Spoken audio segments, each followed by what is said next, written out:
What's up, guys? Javier here with the Real Javier Novoa channel, a platform, and a modality where we apply the principles of interiorism, guys, to living free. And this channel more and more is moving towards basically teaching you, not only you guys, teaching myself, teaching me. I make primarily these videos for me, guys, primarily.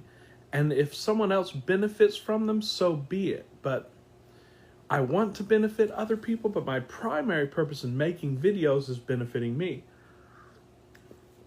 It's sort of like a way to journal and so on and so forth, and a way to remind myself of these principles. I need reminding as much as anyone else, and that's why I'm making this video. I was going to make a video about the new directions in which we're taking the channel and so on, but I had to pause and make this one because, guys, I had a pretty bad day today. And of course, that's going to be an anathema in some of the positive thinking communities, where you should never say something like this. You should never declare it. But we all know that interiorism and philosophy is more nuanced than that. And I do it only because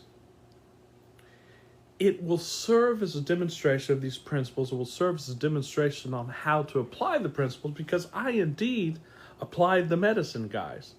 And it is medicine. And in the next video we make, we're going to explain how, like Marcus Aurelius says, in Meditations while talking about Stoicism, which is the perennial philosophy, which is interiorism, just applied to a different time and a different state of circumstances, and indeed a different level on the emotional scale, which we'll talk about. All of this, whether Islamic mysticism, whether tasawwuf, whether spirituality, whether philosophy, is basically a different expression of the same perennial concept. But anyway, Marcus Aurelius said, I'm paraphrasing, of course, because I don't have the book in front of me, because this is a very ad hoc video. He said, use philosophy not as a stick to beat yourself upon the head saying, I'm not doing this right. And there are so many people out there who are causing unnecessary suffering because they believe they're not doing this right, because they haven't read this statement from Marcus Aurelius. They haven't read the Meditations. I'd encourage you to read the Meditations of Marcus Aurelius and read it again, guys, because it has very pertinent application to what we're doing. He said, use philosophy not as something to beat yourself in the head with, but go to it as a salve, as a medication that you take when you need it. Many people turn to antidepressants, and you know, it's another aspect we're going to talk about tomorrow. We are not here to tell other people what to do. We're not here to give advice to other people, because even if we did, or even if we were here to do it, they can't hear us anyway, because they're not on the same vibrational wavelength. Everyone else has their own experiences. Everybody has his or her own path. There's nothing that I can do to change someone's path. If someone wants to change their path, they can come watch the channel. But this is my path, and for many of the subscribers, this is our path. Medicine is not our path. Why? Because medication is still putting the problem outside of you. It's putting the solution outside of you, and it's very dependent. Then when we have shortage, as we have in the pharmaceutical industry for the past 2-3 years, since COVID, we've had shortages in pain medications, in ADHD medications, in antidepressants, and in many generic medications. And so people who have become trained themselves to become dependent on these medications to feel better and to be able to function have found themselves months and months not able to get the medications. Excuse me. That's why, guys, that many people said about Stoicism, they said, well, if Stoicism just presents analgesic solutions, which means solutions to help manage your pain and manage your mental distress, Why not just take a pill? It's much easier. Well, here's why. Shortages, first of all. And then second, and essentially, it puts the solution outside yourself, guys. You see, we outsource everything. And we're going to make another video on this too. In business, oftentimes it's good to outsource because what you're looking for in business is monetary profit. And so if you can save money, if you can do something for cheaper by outsourcing it, that's great. It's also a good idea in business to keep as least of an inventory as you can. And that's where lean and even the works of theory of constraints come in. But we cannot then apply that to our personal lives. And we have taken some of the lessons of business, which is a non-human institution. It is composed of humans, but it is not human. And we've taken those lessons and we've tried to apply them to our lives. So what we apply to McDonald's, we franchise everything out. We just leave very detailed instructions, and then we have other people execute that, and we can make more of a profit because we can multiply our results without having to multiply our personal effort. That's good, and that's what we teach when we teach business. But to apply the McDonald's model to your life, where then you have mental health, you have medicine, you have sex, you have body, you have everything. Everything's McDonald's. You're outsourcing that.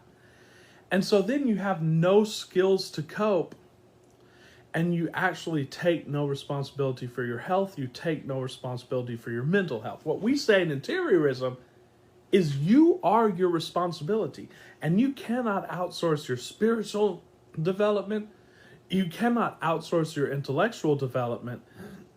You cannot get an AI to outsource everything. I hope you understand me just a little bit.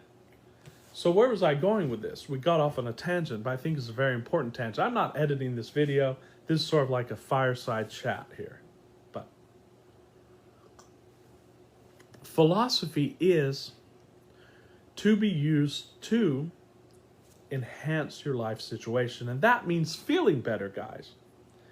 Even though in other videos we've said that feelings don't matter because eventually you are it. However, if you drill everything down, everything that you want is because you feel good in the having of it. We know that from Abraham Hicks, and we know that from just common sense contemplation. So, where am I going with this? I had a bad day today, and I applied some temple, yes, the inner temple. But I applied some simple tools that I'm going to share with you, that hopefully you can get yourself out of a cascading emotional roller coaster without medications and without having to talk to a therapist, or without going super sane, as they call it, and we don't want to go down that route. So my day basically started with, I had been seeking, we're not going to go into too many details, but I basically, first of all, got indifference from a business proposition that I had been putting out, some business propositions, and I got no answers from that. You know, the answer no is one thing. That's good because no is next. But when it's indifference, that frustrates you. I got frustrated with that. Oh, first of all, I woke up late, guys, and so I wasn't able to really meditate. I had to go to the office, and so that right there started me in sort of a flustered state. I did not take control of my state. The best thing that we recommend, and the best tool that I believe, had I applied this tool, I would have had more control over what came to me through the rest of the day. So I didn't meditate. I didn't do any of the Wim Hof breathing. I didn't even take a cold shower. So I was right there, just in what Abraham Hicks calls the raw and ragged edge. You see, usually I wake up a little bit early, I will meditate, which to me basically means just abiding in presence for a few minutes, getting into that neutral. And then what I will do is I will do some variation of journaling. And it's going to be a general journal that reminds me of a lot of principles. For example, I will remind myself, Javier, Everything that's happening is within you. Therefore, you have complete control if only you will go within. Javier, no matter what happens today, no matter what anyone says to you today, you have control, and if you get out of control, you can get back into control. Javier, everything is actuarial. So it doesn't matter if you get a negative answer today in this one, in the next 20, you're going to have at least 1, 2, or 3 wins, and that's going to take it for the rest of the parts or the attempts. Things like this, guys, and it could be anything, and it depends on what you start being inspired to or thinking after your meditation. You can journal just generally about something that you want. We have videos about it. We will make videos about that. So I didn't do any of that. So I was. And guys, of course, to put the icing on the cake, my video would shut down. So we're back. But what I was saying was, I started on the raw and ragged edge. Oh, we got some indifference in a business situation, and that made me frustrated. And it wasn't necessarily that there was a major issue that happened that was horrific and basically took me down the scale, but it was a series of frustrations. Some colleagues not putting in their I'm just going to say some colleagues not behaving the way I expected them to behave. And then, of course, some clients in our business not behaving the way I expected them to behave, and some small frustrations. And then another event happened with a significant other. And then young people in the house, you understand the scenarios here. And basically, guys, at a certain point of the day while I was at work, I was taken, actually, because of everything building up, I was taken to despair, guys, to the bottom, the pit of the emotional scale. And I was feeling helpless, guys. And it was at work, okay? So that's why we're trying to get you off the prison grid, why we're trying to get me off the prison grid. Because if you are in a situation where you are free in your schedule, then you can just take the day off. You can actually take a nap. You can stop the momentum. You can go for a walk in nature. And that will basically put you back on course very quickly. I could not, because in my business, I'm still interacting with people. And I cannot simply, on many occasions, I cannot simply say, okay, I'm going home. As Cartman and South Park said, I'm going, screw you guys, I'm going home. I can't do that. That can be good and that can be bad. It can be good in the sense that I have to go within. But what then happened was a little bit of blame. And I know better than this because I used to have this tendency in the past. Then I observed myself and knew myself. And when those thoughts come up, I am able to catch them rather quickly in observation. But I was sort of feeling guilt because I said, Javier, you teach this stuff and you are now completely out of control. Now, how do we get out of emotional control, guys? That's knowing this is half of the battle. And I do know this, and that's why I was able to extirpate myself from the pattern, from the cascade after a few hours. But we go down this scale because, as Eckhart Tolle talks about, we let thoughts slip past. And there is a state where you become extremely conscious of your thoughts and you become completely present. And then you're like a cat watching a mouse hole, as the Zen master said, and no thought can go unnoticed. Well, like Krishnamurti said, you can't be like this all the time unless you're neurotic, right? You cannot be like this all the time because there is a interchange in life. Sometimes you're present and sometimes you let that go. But what Krishnamurti said was, the great mystic Krishnamurti. When you're off, know that you're off. And then you can rather quickly get back in there. So I knew I was off, but a lot of thoughts had come. And even though I hate this word, and even though I hate the woke ethos, so to speak, there is some truth to the concept of being triggered. Well, I was triggered about 20 times today, guys. I don't like the concept of trigger because, again, it puts power outside of yourself to others, the one that's triggering you. And they don't know that they're doing it. They're not doing it on purpose. Even if they're doing it on purpose, it's because they're unconscious and they're feeling just as bad. So I'm just describing this to you so I can show you my process for getting out of it. So what happened? Well, I was like literally in despair, but I was still going about my business, going about my job. And then I stopped myself. And now here's the issue where you have to start applying these techniques and methodologies in ways that work for you. And you have to experiment with them because first I tried to get completely present and I was completely present. The only problem is getting completely present will work when you're relatively disengaged from having to work or do certain activities. If you're still having to deal with people, you can be present, you can observe the observer, and there's always positivity in that because it puts space between you and your feelings.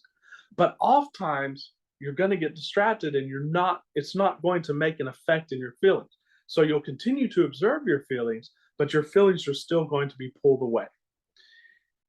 At that point, you just have to do what Abraham Hicks talks about when she said, when momentum is at a certain rate, you have to just let it wash over you and just let yourself get lost in it.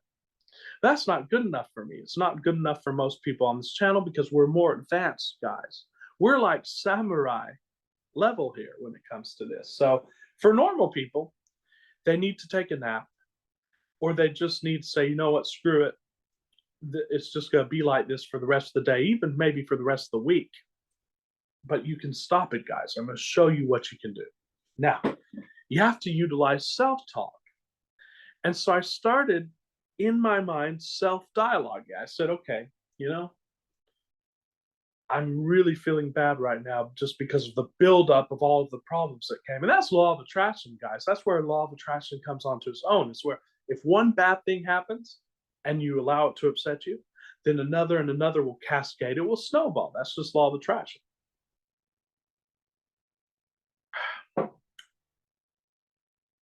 When you recognize that and you know that law of attraction is not my friend right now, you have to snap yourself out of it immediately. And the way I did that was I said, Javier, doesn't matter what you're feeling. And in fact, I told myself this, and you can tell yourself this as well. I don't need to feel better because really we do everything to feel better, but feelings don't matter. Why? Because you make the rules. You are the feeling. So don't say, I want to feel good, and I change this in my mind. I don't want to feel good because I've been trying to do that through presence. I said, I don't need to feel good because good needs to feel me because I am the good feeling. In fact, all good feeling is within me. A great law of assumption coach said, where Abraham Hicks talked about for many years, getting into the vortex.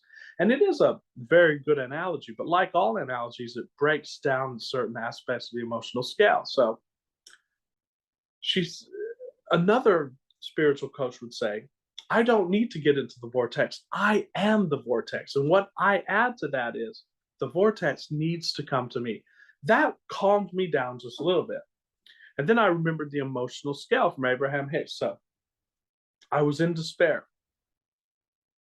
What's a good thing to do when you're in despair? Do whatever you can to get yourself to rage and anger, because rage and anger is higher than despair. Now, you could punch the person next to you, especially the person who caused the problem, but I would not recommend that in today's litigious society. But I did imagine punching somebody. And then I started blaming people around me in my mind. All this was in my mind. And blame is a much higher level on the emotional scale, guys, than despair. And I said, you know what? I make the rules and I'm empowered to do this. And screw these people. This person did this and that person did that. Of course, we're not going to get into personal details there, but before I knew it, I was angry and it felt better, guys.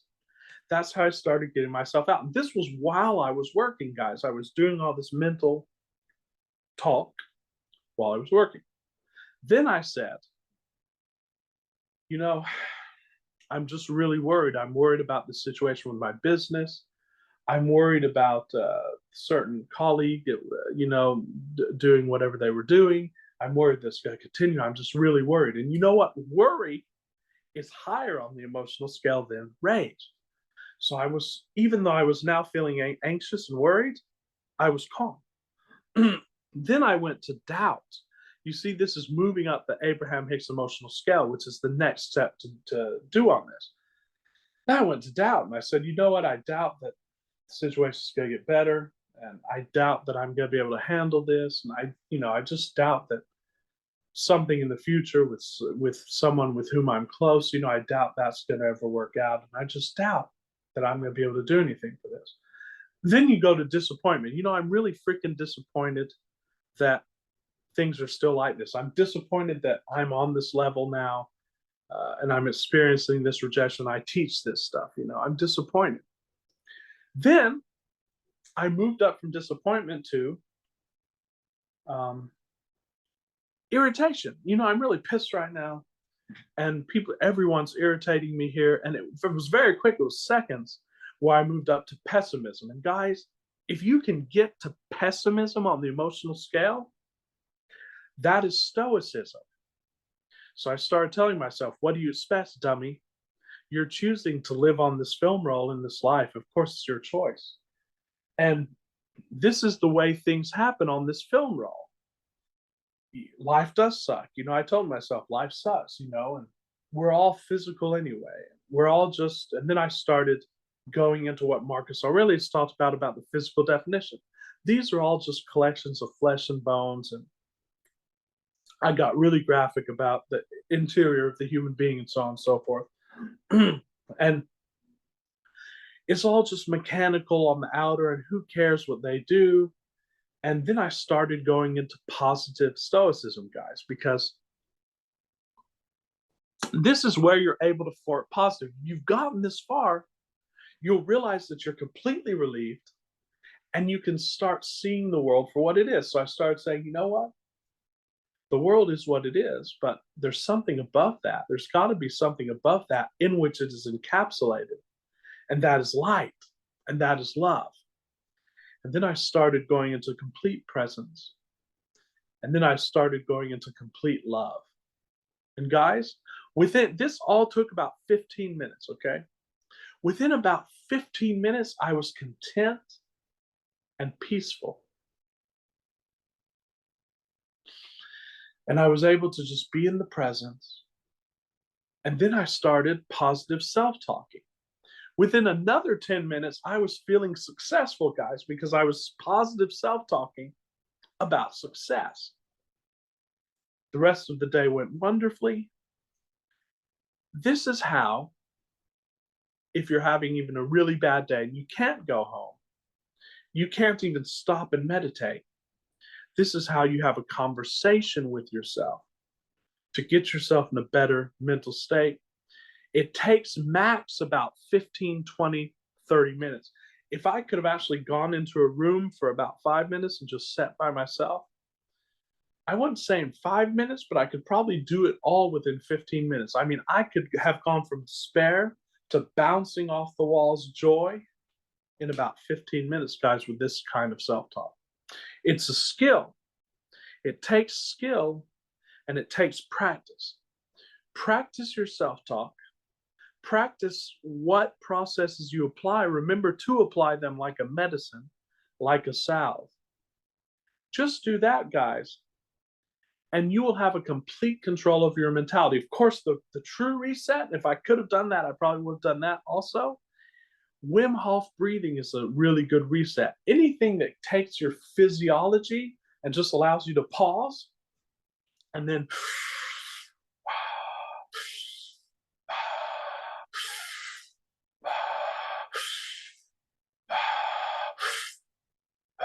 About 30 of those guys, then hold your breath, and there are many demonstrations on it. That will take you from the lowest dregs of the emotional scale to feeling high, to feeling opioids and cannabinoids from your brain to your body within about 10 minutes, guys. It's going to be different for everybody. It's going to be different in each situation, but there are multiple tools out there, guys. You do not have to resort to pharmaceuticals. Not medical advice, by the way. I'm not a medical person, but you do not have to resort to anything outside yourself. It's all within you. The biblical statement was correct when it said the kingdom of heaven is within you. Do not look out there. Nothing's out there. Nobody's coming, because I have to tell you, I'd hate to tell you the secret, nobody cares. But if you have a hold of your own mentality and your own physiology, and these are linked, by the way, your physiology feeds into your mentality feeds into your physiology. But you are outside and above and penetrating within, both of them. And so you can take complete control of them. You can take the reins of that horse, you can calm it down, and then you can channel the energy that was just a few minutes ago in anger and use that to create, guys, because you're here to create masterpieces. So I hope that helped. I hope the example of me and what I do can sort of help you to fine tune your processes. Because, guys, we all know the processes. We have a lot of processes. All of our religions gave us processes. Prayer is a process. Uh, Anybody who's been to a therapist, they've given them processes. Sports, meditation. It's about knowing how to use them. It's about knowing when to use them, guys. And it's about knowing the point at which you can aim your specific metaphorical weapon, so to speak, to have the most results. It is sort of the art of war. It is the art of interior war, but it is the war of no war. It's the war of knowing who you are, and then knowing that you can feel good, you deserve to feel good. And pretty soon, guys, no matter what happens, nothing will be able to phase you. And that's when you get to the next level. So thanks for watching, guys. I really do hope if you find our videos of value, you subscribe to our channel below. I'm also doing coaching calls where I will guide you through all of the tools of interiorism to grow your business, to get off the prison grid, to get free, guys. And most importantly, to live free and to create from the center of who you truly are. So thanks for watching, guys. We'll see you very soon, and have a great night and a great weekend. Ciao.